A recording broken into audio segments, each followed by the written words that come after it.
What's up, everybody? Cinephile Mike here, and welcome back to Award Season Review Season 4. We're counting down to the 98th Academy Awards with 98 reviews in 98 days.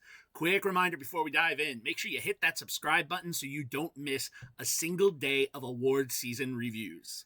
Today, it is the end of Shorts Week, our little truncated week where I have now looked at all of the Oscar-nominated shorts, the highly commended documentary and live-action shorts, and now I am going to close with 5 highly commended animated shorts that deserve to be in the conversation. While some of these may not be readily available to stream, if not, they are definitely ones to keep an eye out for. Some are shortlisted for the Oscars, some are nominated for the BAFTAs, and we're going to get into it right now. First up, Eiru. Written and directed by Giovanna Ferrari, the film is a story about female empowerment through the eyes of our young girl Eiru, voiced with power and innocence in equal measures by Coco Tian-Roque. Wanting nothing more than to prove herself as a warrior amongst the Iron Age clan with which she resides, she tries to make her family see it, but they don't. However, one day the water mysteriously disappears from the well in their village, and all may seem lost unless Eiru steps in. She is the only one small enough to descend into the belly of the earth to save the village, and this will be fraught with its challenges. While there is a little predictability in this story, it's still a wonderfully animated film that gives young girls another hero that they can look up to, with a fiery color palette to match our heroine's hair. This 2D hand-drawn animated film is an absolute delight and plays the ways, if you would watch old Disney behind-the-scenes makings of their films, the way they were pencil sketched is kind of how this one looks, which is really a wonder to delight. And the animation team behind the fire sequences and some of that, it's stunning. This is a wonderful 4-star film. It's a nominee for Best Music and TV Media at the Annie Awards. It won prizes at the River Run International Film Festival, the Indie Shorts International Film Festival, and is also nominated at the Irish Film and Television Awards. Now, this is the one animated short of this 5 that you can see in theaters now as part of the animated shorts showcase, because the nominated ones are so short, they usually include a few other highly commended ones. So this one is there. Check your local listings so you can see this one. Next up, Playing God. Co-written by the film's director Matteo Burani and Gianmarco Valentino, this stunning stop-motion animated film is equal parts fascinating and horrific at the same time. A sculptor builds a new clay figure and crafts it as best as he can, and as he does, the creation is painful to the sculpture as he reacts to every stretch and push as the material is molded. Once given eyes, he takes in his surroundings and is only treated to views of various other sculptures left in various forms of disfigurement. As he tries to determine what is happening, he sees the artist write a number in his journal and learns that there might be a little bit more to him and what he is. Trying to figure out his next steps, this new sculpture, will see that just existing might not be enough. This film, virtually dialogue-free, save the various grunts and moans from the sculpture, is punctuated by a horror movie-level score that deserves to be up in the upper echelon, composed by Pier Daniel Forni. Not just that, the way that the figures interact and the sharp angles of the way that it's shot, it keeps the viewer as off-balance as our protagonist, especially when we get to one really crucial, terrifying moment. First-time filmmaker Matteo Burani presents an exciting voice in the world of stop motion, and I look forward to what's coming next. This stunning 4-star film won Best Animated Short at Tribeca and also an Audience Award from the London International Animation Festival. You can watch this one. It's currently available to stream on Vimeo. Okay, now we have Snow Bear. Written and directed by Aaron Blaise, this is a stunningly hand-drawn animated film that evokes all the majesty of a Disney film, and perhaps it's because the animator who wrote and directed this Brother Bear, and created so many of our other Disney characters of our youth. In this dialogue-free film, we meet Glenn, a polar bear in the Arctic looking for a friend. He tries all that he can. He dives into the sea to play with whales. He gestures to the birds. He engages with the walruses. Walry, I'm not sure. To no avail. He then crafts a new friend out of snow and is able to take his new friend with him wherever he goes. But life begins to look a certain way for Glenn. And, it looks like it might be okay until certain natural forces begin to shape and, present new challenges to Glenn that he's not sure what he can do.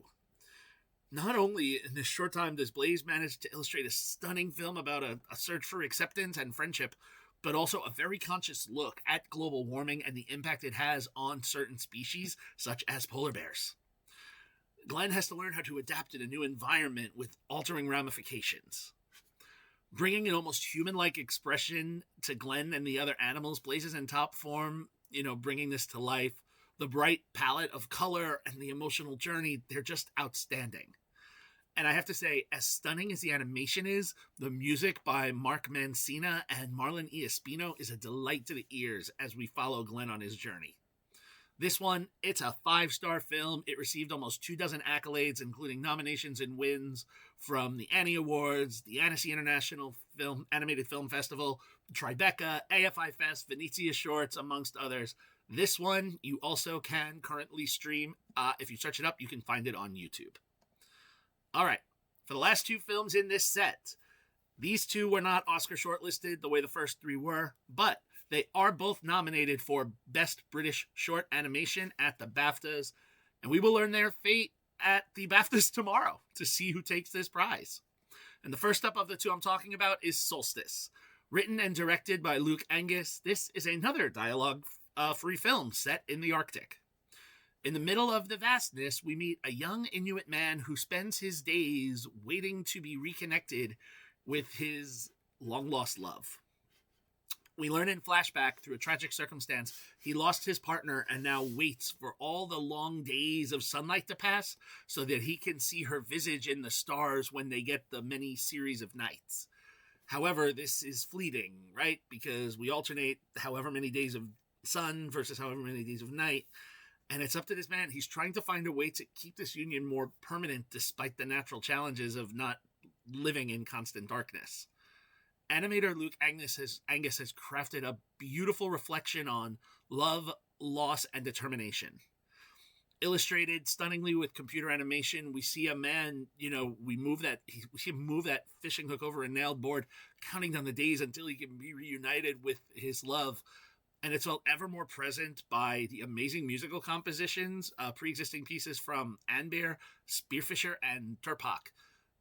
Angus pieces together these 3 original music compositions and different ones, and is able to take you on a full journey up to a powerful moment at the end where man learns how to accept that things in nature that he cannot, but might be able to play the game. That's really all I'm going to say.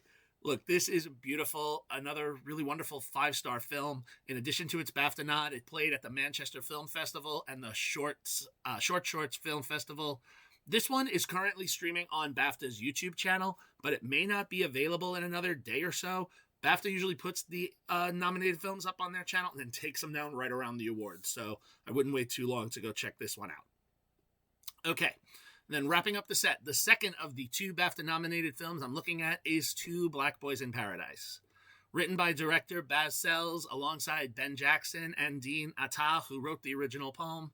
This stop-motion animated film is a look at love and acceptance amongst a society that doesn't necessarily want to honor it.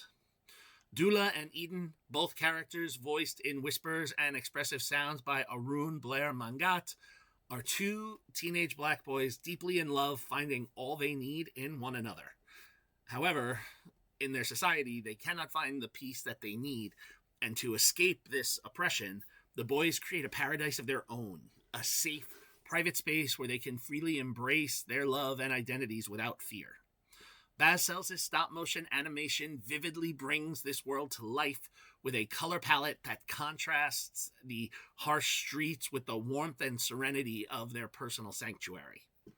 As we watch, we hear Jordan Stevens narrate an extended version of Dean Attah's poem, with a soothing baritone that carries the longing and hope of the story.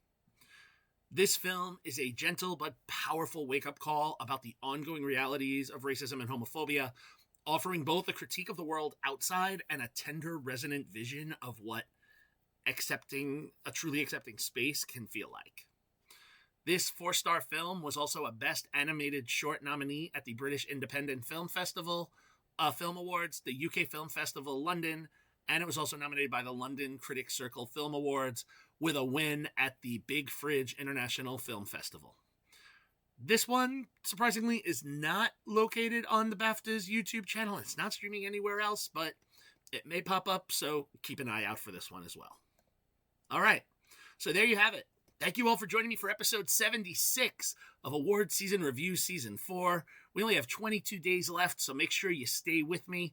Be sure to like the video, subscribe to the channel, share it with your friends, drop your thoughts in the comments. You can follow me everywhere on social platforms, on Letterboxd, and of course, head over to cinephilemike.com for even more reviews and movie goodies, including interviews with some of the filmmakers that I talked about here in this episode. All right, I'll be back tomorrow with the new theme and the next review, but until then, this is Cinephile Mike saying take a break and watch something new.